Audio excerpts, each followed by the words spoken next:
Alright, we are going to select... Haha, kidding, kidding. That was just a joke. I've gotta just play this off smooth. Because I don't understand this one, and this one is not gonna work, so...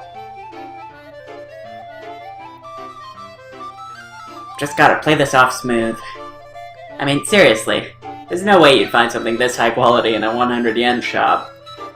Ha ha ha ha ha. Sweat is streaming down my brow. Really now, says one woman in the crowd. How about we find out?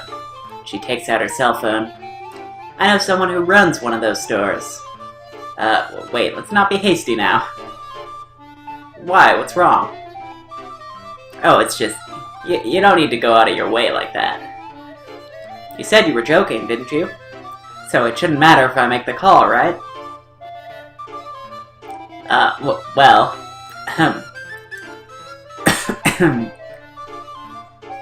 Coughing. I slip into a nervous coughing fit. I'm absolutely sweating bullets inside my catsuit now. Tama! Shouts Mr. Yanagashita as he rushes out of the break room.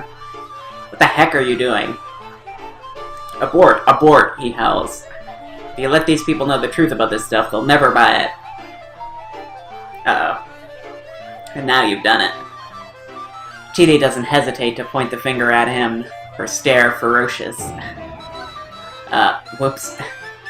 Realizing what he just blurted out, Mr. Yanagashita is aghast. Now there really is no saving this. The customers descend upon Mr. Yanagashita, their wrath a terror to behold. So then it is true. What the hell are you trying to pull? I can't believe you'd try and sell this crap for these prices.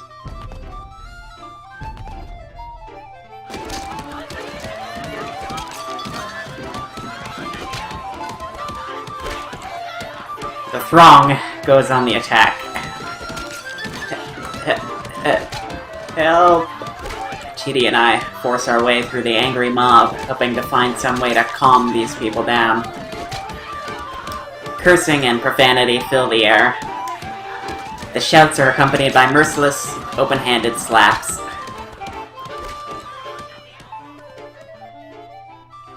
I get all jostled and tumbled about, and my mascot costume takes a bad beating. Somehow I get the feeling this is going to be a bad end. Finally, the storm passes.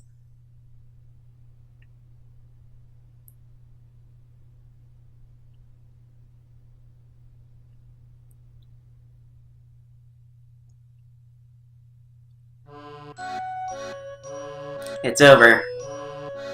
It's all over. Mr. Yanagashita wails to the empty room. So, boss? About getting paid. Even Chidi seems hesitant to ask. Yeah, that's not gonna happen, obviously. Yanagashita doesn't so much as look up. His shoulders slump further in defeat. I'll take payment in kind, then, Chidi says. Mind if I take this burning hammer home with me? Sure, Yanagashita says lifelessly. Go right ahead. Alright, I'll be off then. Later, Tama. Chidi picks up the cardboard boxes and heads out. Well, at least someone got something out of this. Sir? It's the man from the rental place. I believe you still owe me for the costume rentals. Oh, right. How much was it again? Mr. Yanagashita rummages in his pockets. Well, given the severe damage, I'm afraid I have to add the full cost of the catsuit to your bill. Your total comes to 200,000 yen. Was that 200 yen? No. No, sir. 200,000. Sorry, I can't hear at all. I think I might have ruptured my eardrum. Pretty sure that's 2,000 bucks. 200,000 yen, sir. Okay. Yanagashita takes all the cash he has in his wallet and holds it out reluctantly. That's only 20,000, sir. The rental guy furrows his brow. I'm afraid this won't cover it. I understand that, but I don't got no more than this. Don't got no more. Sir, please, you're not a child. And give me a discount. Make it 20,000. Instead of the 200 you owe. You know I can't do that, sir. But Mr. Yanagashita refuses to back down. Ah, that's right. Insurance. I got insurance in the event the suit wound up damaged. No, you didn't. No, I did. You did not, sir. No, I did. Then where's your paperwork to prove it? Yanagashita calmly clamps a hand to his chest. Right here. The paperwork is here inside my heart. Oh, that's a great line. I gotta use that next time I need some paperwork. The rental guy clutches the sides of his head in exasperation. And believe me, I feel his pain. You know what? Never mind. I'm gonna leave this to my boss. And his boss is Shigemichi Fukawa, president and owner of Far East Costume Rentals. Notable for the fact that he's usually wearing his favorite rabbit costume. Right. To Shigemichi, his costumes are like his children. If he were to hear that one of his suits had been ruined, he would probably never forgive Yanagashita, adding to the man's already considerable list of enemies. Turning his back on the ruins of the sales demo, he slumps his way out of the room.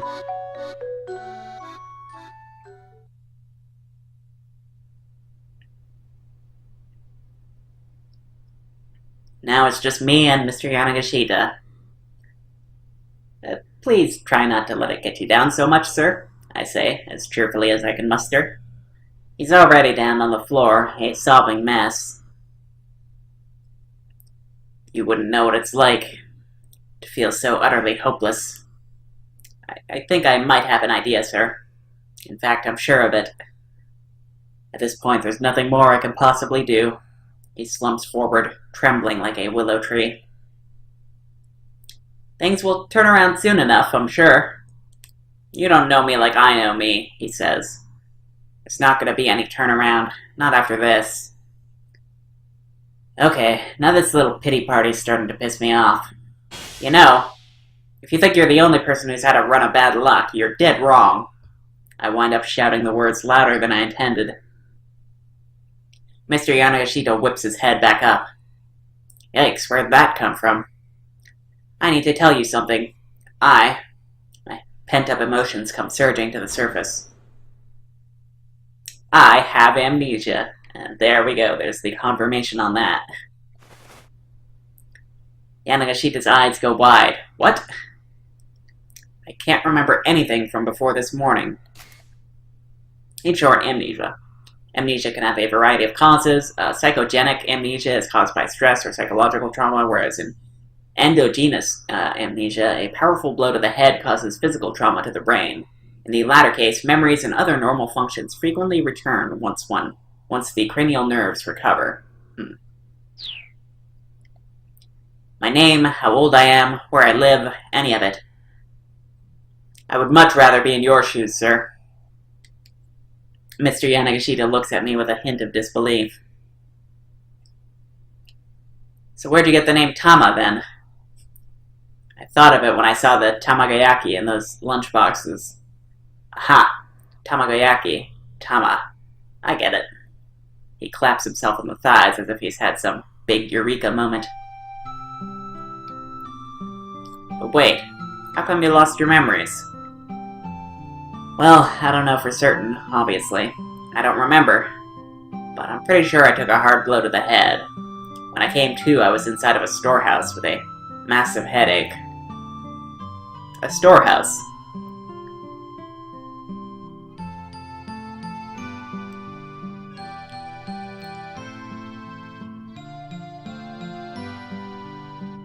A surge of vertigo washes through me as I recall waking up in that strange, dim place.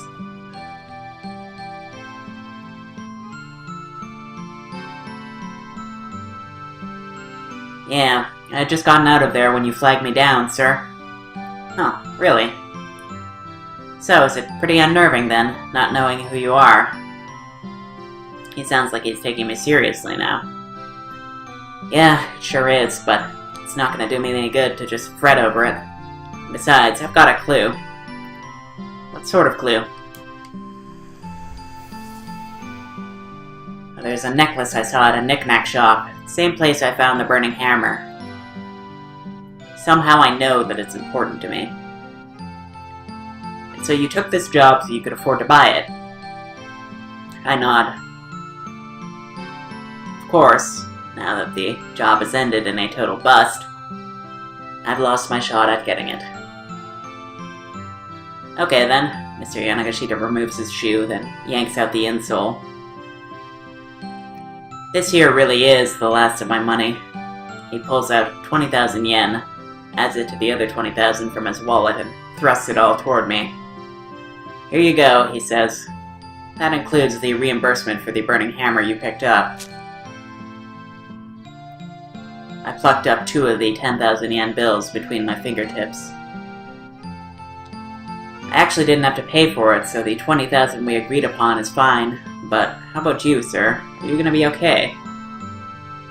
Like, after all this? Compared to your misfortunes, mine are nothing.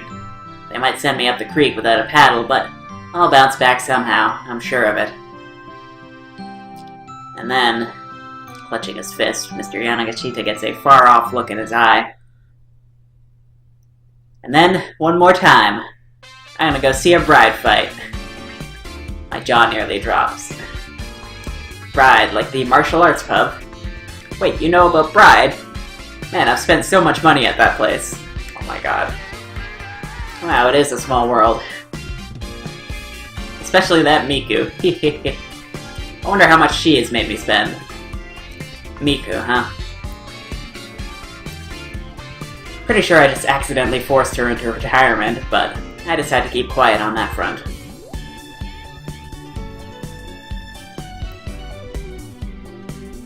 He nods. To be honest, the reason I borrowed all that money was to pay my tabs at that place.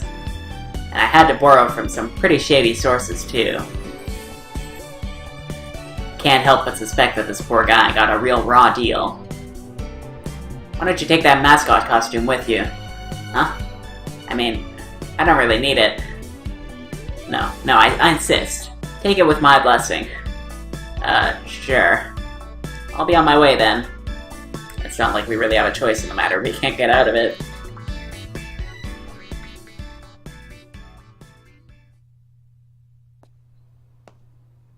Well, that's interesting, but I kind of want to see what would have happened if we go back to this choice. So first, let's see what happens if we just apologize.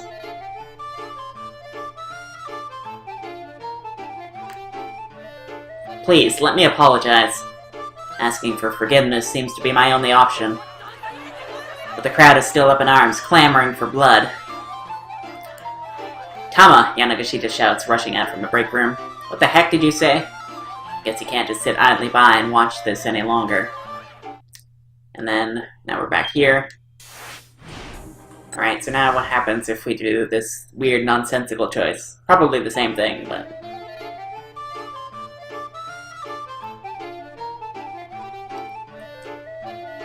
Hunk a lamb chop. I have no idea what that means. It's a clumsy attempt to force it off, but it's my only option. She said, hunk a lamb chop, I repeat. Meaning the burning hammer is just so incredibly filling, having just one tiny bottle will feel like you've eaten a big, meaty meal. Yeah, that's what she meant. Uh-huh, sneers one customer. Sure. They really sell this at 100 yen shops. Rats, we didn't manage to distract them. A 100 yen shop? What's that? Hahaha. Answer me. And then, wait, hold on. Do they really sell these at... Look, I cry. It's the chupacabra. I thrust my arms out to a point, only to accidentally catch one of the attendees in the head with my fuzzy fist. Oh god. The woman lets out a muted groan and sinks to the ground unconscious. The rest of the crowd stares at me, stunned. Oops, I murmur. Tama, shouts Mr. Yanagashita, rushing out of the break room. What the heck are you doing? And then we're back to this. Alright, I think the choice that we made was the only good one, or the only decent one. So, we're gonna go with that. even though it won't make a huge difference in the end. And then we'll jump back here. And we're not going to jump to him just yet, but we'll know that this is there. Yeah, see, it won't even let us anyway. Out in the hallway, I passed by the man I'd noticed earlier, the one I didn't recognize. Odd, the sales demo's over. I wonder why he's still here. I give him a faint nod, and he nods back before slipping into the demo room. I should keep my fingers crossed for the guy. At last, I'm back outside the building. I feel bad about not returning the catsuit to the man from the rental place. Still, I can't just walk around town wearing this thing. I'll stick out like a sore thumb. I figured it's best to just leave it behind. And then it dawns on me. Hold on. I still can't get this thing off. It's time I skinned this cat. I need to get rid of this costume, whatever it takes. It's not worth the trouble. Guess this cat's staying in the bag. Figure I'll head to the knick-knack shop as is.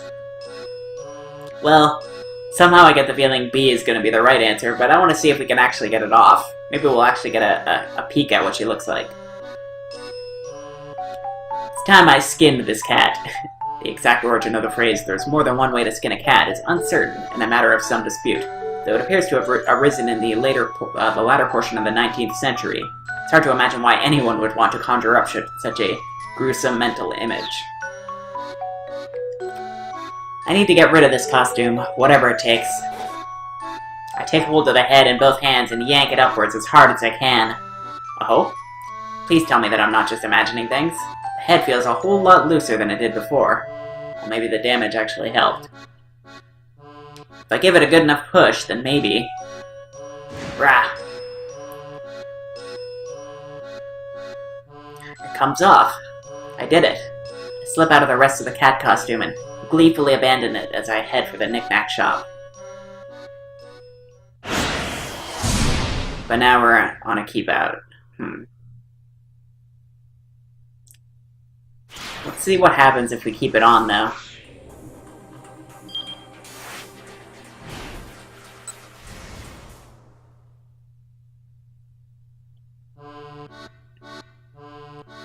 So we know that we can take the costume off here, and that might come in handy at some point, but let's just say it's not worth the struggle. Guess this cat's staying in the bag.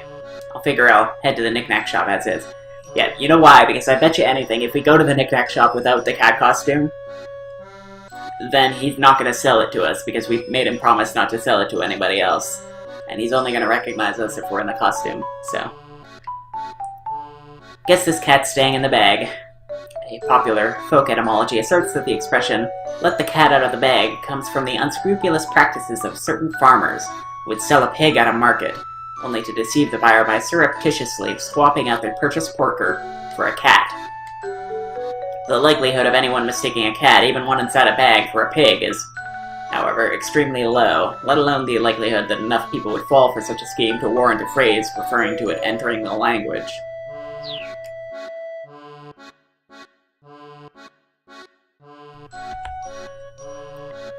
I figure I'll head to the knick-knack shop as is. And we should be on another keep out, right? So that's something to keep in mind. So now, let's finish up Minorikawa's as well. Let's see, where are you? This was, as far as it goes. So I think I'll just go with the same thing. I'm going to start a ruckus.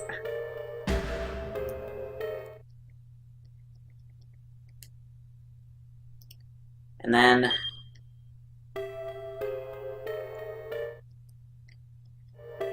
the man was getting seriously flustered. I just, I wanted folks to get to see a little magic show first. Nope, try again. 30 seconds left. Okay, alright. What happened is, the required merchandise, What happened to the merchandise? Minorikawa demanded. He gave the guy a dagger stare. Well, it's just, Time's up. What? The man's face went pale.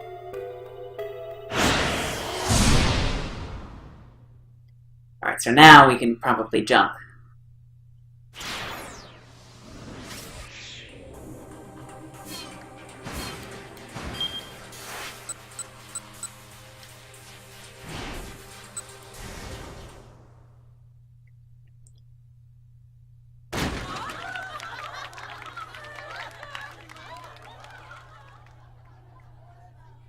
Alright. Now we jump. There we go.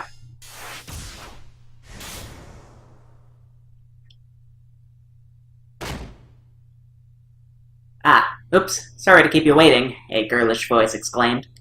A moment later, a furry figure came charging into the demo room. The crowd fell silent at the sight of a young woman in a cat costume. The cat girl panted visibly. Her arms were loaded with cardboard boxes. "You're late," the event organizer snapped. "What the heck have you been doing?" Grabbing the newcomer by one paw, he vanished with her into the back room. The chubby-cheeked girl wrapped up her magic routine and hurried after them. The audience stared at the now empty stage in confusion.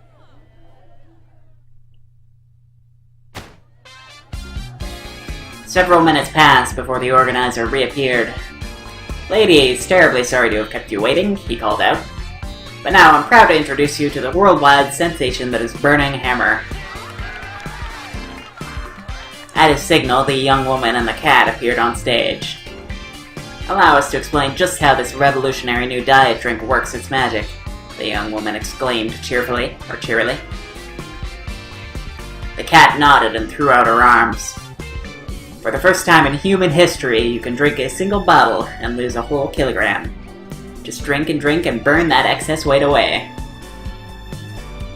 And with that, the sales demo was underway, a good 25 minutes behind schedule.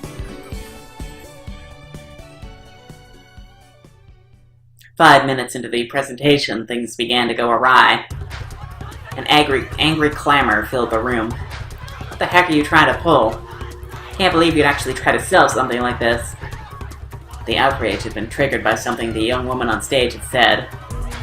She'd inadvertently let slip that Burning Hammer was the sort of thing you could buy at a 100 yen shop. The would-be customers were furious to learn that they were about to be played for suckers. Most of them had immediately tried to storm out of the room.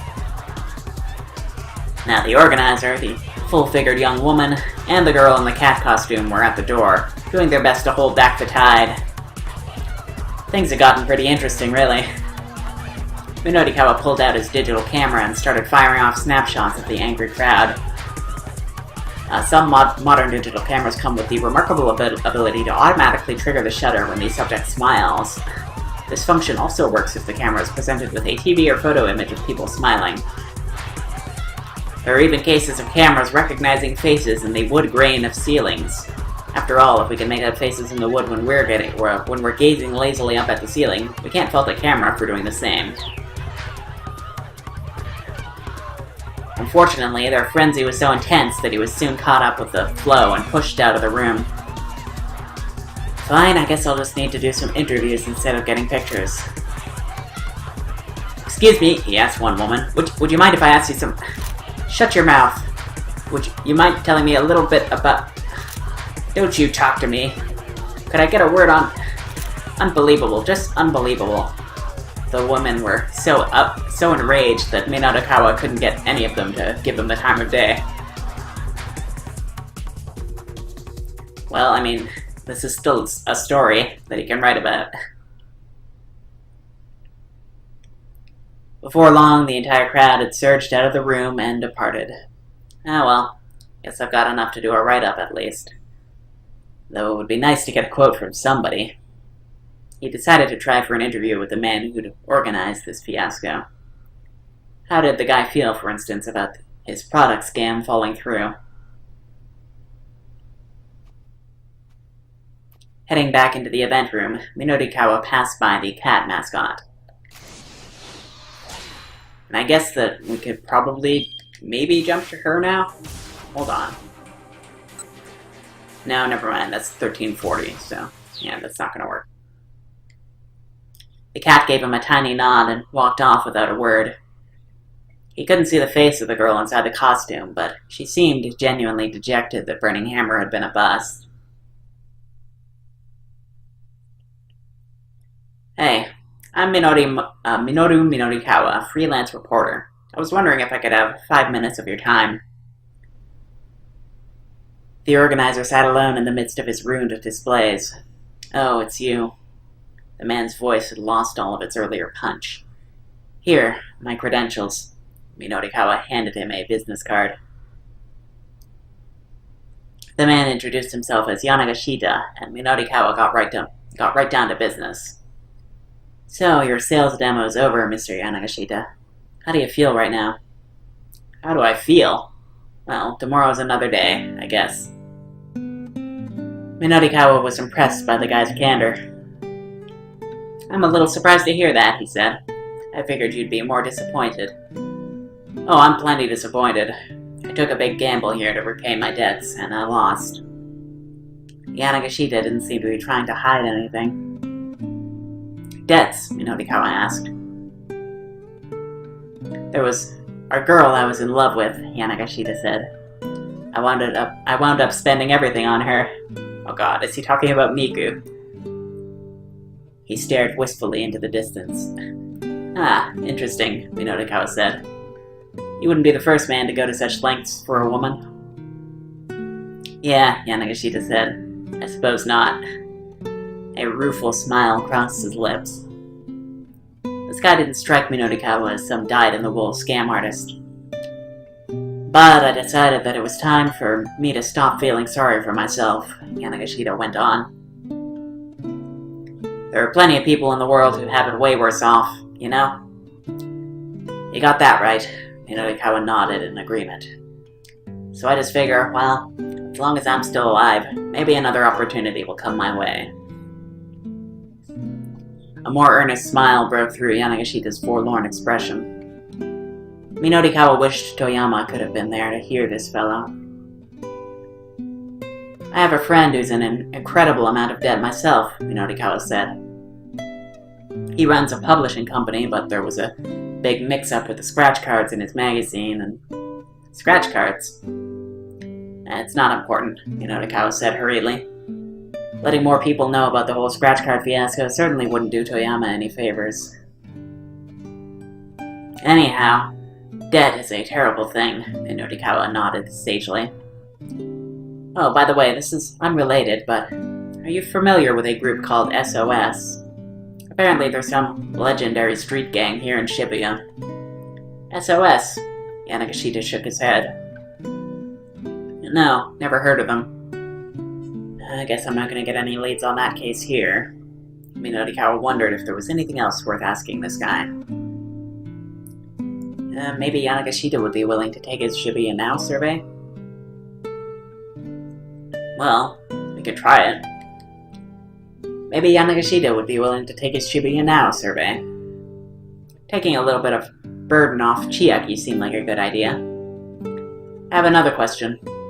How do you feel about your life right now? Huh? How do you feel about your life?